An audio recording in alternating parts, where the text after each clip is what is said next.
in our society, most people today in our world, they are only spiritual on a Sunday morning. This is also a very big problem, because what we do every day is what determines the state of our lives. When you say you are spiritual only on Sunday morning, then what happens to the remaining 6 days of your life? That's also a deceit from the devil. We live in a world where many lack knowledge of what spirituality is, and the only little knowledge they have, or the little understanding they have about spirituality, is simply religion.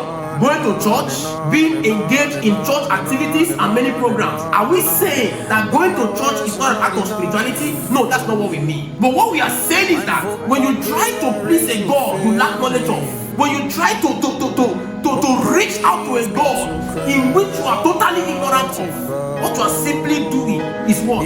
Is religion.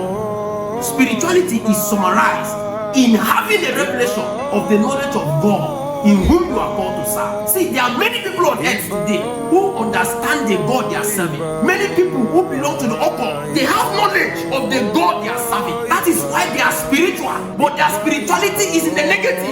Many people today who are initiated into fraternities, they have knowledge of the God that they are being initiated into. That's why they are strong and they are doing exploits. Daniel 11:32 says, they that do know their God, whether your God is the living God or your God is a dead God, they that do know, that do have an understanding of their God, Scripture says they shall be strong and do exploits. If your God is a living God, how much have you known about him? If your God is the God of heaven, the one that created the heavens and the earth, then how far is your revelational comprehension of him? Spirituality is summarized in knowledge. So today, we have so many people who claim to be spiritual, but they lack knowledge of the true God. So that state is simply called religiosity.